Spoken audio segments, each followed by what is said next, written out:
세상에 없던 트럭이 나왔습니다. 그 트럭을 처음 구매할 수 있는 기회가 생겼고요. 억 단위로 정부에서 지원금을 주는데도 역시 억 단위의 트럭이긴 합니다.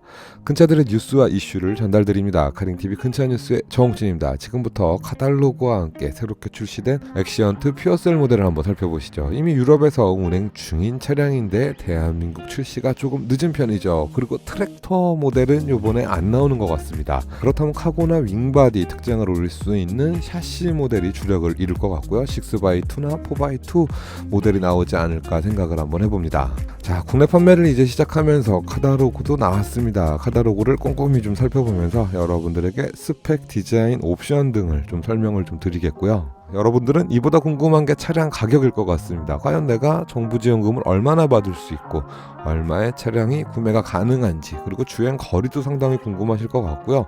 주행 감성도 궁금하실 것 같습니다. 제가 이미 2년 전에 엑시언트 퓨어셀 초기 모델을 대한민국 최초로 리뷰하고 시승을 한번 해봤습니다. 잠깐 한번 보시죠.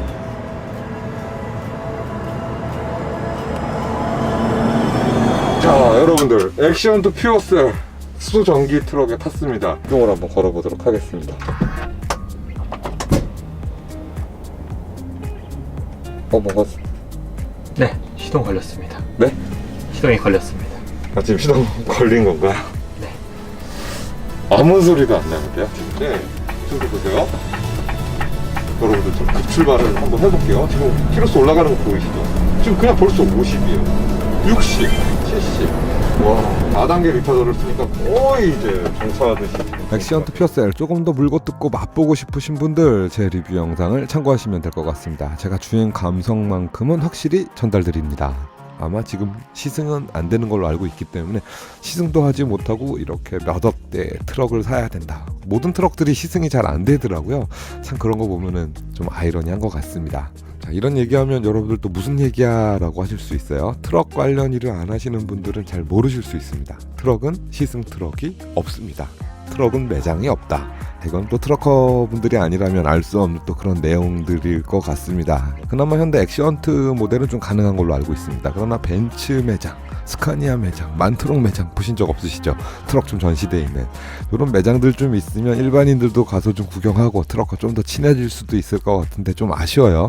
제가 또 리뷰 찍기도 조금 더 수월할 텐데 아쉽습니다. 자, 크기는 다르지만 먼저 그 길을 걸어간 포터 EV 얘기 한번 해볼까요? 포터 EV가 처음 나왔을 때 많은 분들이 멈칫했어요. 이거 과연 사야 되나? 디젤을 대신할 수 있을까? 전기 트럭이? 그런데 초반에 그래서 보조금이 좀 되려 많이 줬죠. 그래서 많은 보조금을 받고 거의 뭐 1000만원대 후반대, 2000만원 초반대 가격을 주시고 포터 EV들을 구매를 하셨어요. 근데 그분들 어떻게 되셨습니까? 약간 땡 잡았다라고 해야 되나요? 지금도 가격이 더 올라갔어요. 중고차 가격 올라가고 초반에 정부 지원금을 많이 받을 수 있었기 때문에 더욱더 혜택이 있었고요. 그리고 출고가 상당히 빨랐죠. 지금 엄청나게 기다려야 된다고 합니다. 자, 그렇다면 과연 수전기 트럭 엑시언트 퓨어셀 모델은 어떻게 될까요? 여러분들의 의견도 댓글로 남겨주시면 감사하겠습니다. 현대에서도 댓글을 꼼꼼하게 보지 않을까요?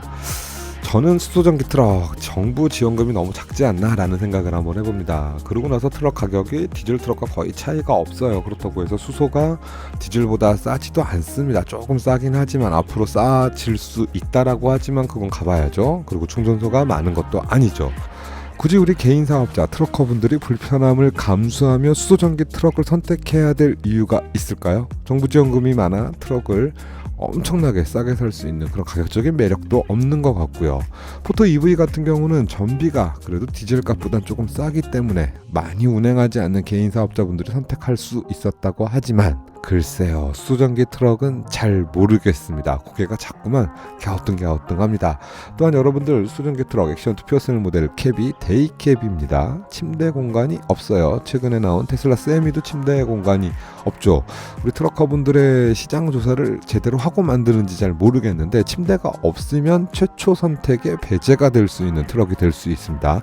그렇기 때문에 침대 공간은 꼭 있어야 됩니다. 특히 저런 대형 트럭에는 말이죠. 자, 그래도 출시가 되었으니 꼼꼼히 살펴보시죠. 미래의 트럭입니다. 앞으로 우리가 타야 할 트럭의 최초 모델, 변곡점이 될 트럭이기도 합니다. 이제 전동화 모델 관심을 가져야 할 때인 것 같습니다. 우리가 디젤 트럭에서는 좀 고마력의 고배기량 차량을 좀 더 선호하는 것 같았어요. 트럭커 분들이요.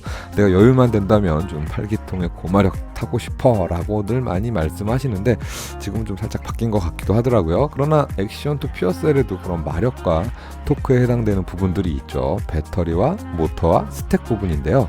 예전에는 넥소 스택을 가져와서 두 기를 사용을 했는데 이번에는 신형 스택이 적용이 되었다고 합니다. 72kWc 고전압 배터리가 또 적용이 되어 있어요. 24kWc 배터리 3개가 들어가 있더라고요. 이렇게 해서 한 번 충전했을 때 570km를 주행할 수 있다고 합니다. 어찌 보면 주행 거리를 결정하는 건 수소 탱크 용량인데요. 700바의 수소 탱크 6개가 들어가 있습니다. 이 부분이 1000바로 올라가면 1000km까지도 주행이 가능하다고 그렇게 현대 측에서는 밝혔죠. 내년에 나올 전기 트럭, 볼보 전기 트럭, 대형 전기 트럭의 주행 거리가 300km 초반대인데 좀 살짝 걱정이 되긴 합니다. 전기 트럭보다는 주행 거리가 길고 충전 시간이 짧다라는 장점을 갖고 있죠. 단 충전소만 많다면 말이죠. 그러나 충전소보다 더 급한 시급한 아킬레스건이 수소전기 차량 트럭에는 있습니다. 바로 연료전지 스택의 수명과 가격입니다. 그러면 바로 보증기간이 또 나오겠죠. 넥소 기준 연료전지 스택이 하나가 들어가는데 10년에 16만 킬로를 보증을 해줍니다. 그러나 액션2 퓨어셀 같은 경우는 아직 공식적인 공개와 발표는 없었습니다. 국내 판매는 시작을 했지만 지원금이랑 차량 가격은 나왔지만 아직 보증기간을 알 수 없는 그런 상황이기도 합니다. 넥소는 홈페이지와 카탈로그에 정확하게 10년에 16만 킬로 명시가 되어 있습니다.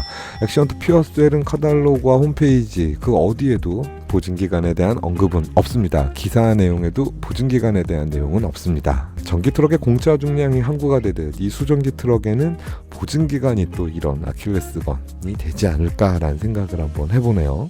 그렇다면 이 연료전지 스택 가격은 어느 정도일까요? 넥소 기준 4천만 원이라고 합니다. 넥소에는 하나의 연료전지 스택이 들어가는데 액션2 퓨어셀엔 2개가 들어가죠. 그러니까 최소 8천만 원이라는 소리죠.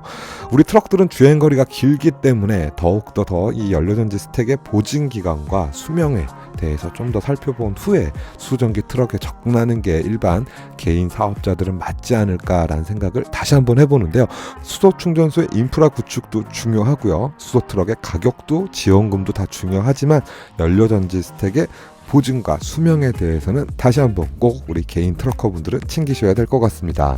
이쯤 되면 또 여기서 스택이 도대체 뭔데? 라고 하시는 분이 있을 것 같은데요. 수소와 산소의 화학 반응을 통해 전기를 일으켜내는 그런 장치라고 보시면 됩니다. 당연히 핵심 부품 맞겠죠. 불과 10년 전만 해도 연료전지 스택의 크기는 차량만 했고요. 가격은 서울에 있는 아파트 한 채 가격이었으며 10만 킬로를 달성하기도 힘든 그런 수명을 갖고 있었습니다. 그러나 점점 지금 연료전지 스택이 작아지고 수명도 길어지고 가격도 낮아지기 때문에 조금 더 지켜보는 게 어떨까. 전동화 모델에 대해서는 뭐 전기 트럭도 마찬가지고 수전기 트럭도 마찬가지입니다. 조금 더 시간을 두고 여유 있게 지켜보는 게 저는 좀 좋을 것 같습니다. 물론 뭐 세계 최초 수소 전기 트럭 양산해서 스위스에 이어 이번에 이스라엘에도 수출을 하고요. 물론 호주에도 지금 다니고 있습니다. 그만큼 대한민국의 대단한 수소 전기 트럭 맞습니다. 자랑스럽습니다. 근데 좀 더 검색을 하다 보니 5년에 50만 킬로미터 액션2 퓨어셀 보증한다라는 기사가 있더라고요. 현대의 공식적인 발표는 아니지만요. 근데 5년에 50만이라면 우리 트럭커 분들에게는 조금 애매한 보증기간이 아닌가. 중고로 팔 때 조금 더 문제가 되지 않을까. 얼마 남지 않은 보증기간에 수소전기 트럭을 구입할, 또 중고 트럭을 구입할 트럭커는 없을 것 같기 때문이죠. 이렇게 되면 수전기 트럭은 중고 거래가 상당히 힘들어지지 않을까라는 생각을 한번 해봅니다.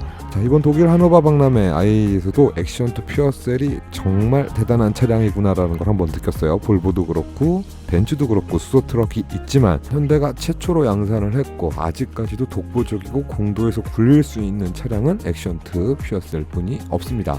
정말 대단합니다. 응원하겠습니다. 전 세계 수전기 트럭 판매 1등 현대, 글로벌 시장 1위 현대. 좋은데요? 엑시언트 퓨어셀 실내도 한번 살펴보시죠. 외관 디자인도 그렇지만 전체적으로 실내 디자인까지 디젤 엑시언트와 큰 차이는 없어요. 다만 클러스터의 RPM 게이지가 사라졌다 정도인데요. 수소이지만 디젤 트럭의 에어 감성은 그대로 살려줬습니다. 에어 브레이크가 적용이 되고 그래듀얼식 파킹 브레이크로 취취 하는 이 사운드 감성은 그대로 유지할 수는 있었네요. 또 회생제동 장치가 있지만 리타더도 적용이 그대로 되어 있습니다. 리타더는 없을 거라 생각했는데 제가 최초에 탔던 그 수소전기 트럭 엑시언트 퓨어셀 모델에도 리타더가 있어서 깜짝 놀랐던 그런 기억은 있습니다. 그리고 또한 제 영상을 보시면 아시겠지만 시동을 딱 걸었을 때 이거 시동을 걸었나 안 걸었나 너무 조용해서 깜짝 놀랐고 순간적으로 튀어나가는 그런 감성은 다시 한번 또 이 대형 트럭에서 느낄 수 없는 감성이었던 것 같습니다. 전기 트럭, 수전기 트럭의 어찌 보면 가장 큰 매력이기도 합니다. 일축에 에어 서스펜션을 넣어줬네요. 드디어 이제 현대 엑시언트 모델도 일축에 에어 서스펜션이 들어가는 것 같습니다. 디젤 모델에도 좀 적용이 된다라고 알고는 있었는데 아직 출시는 안 된 걸로 알고 있거든요. 엑시언트 퓨어셀 모델에 먼저 적용을 해줬네요. 일축에 에어 서스펜션이 들어갔습니다. 그리고 또 그전 엑시언트에서 보지 못한 시스템이 하나 있어서 여러분들 소개시켜 드릴게요.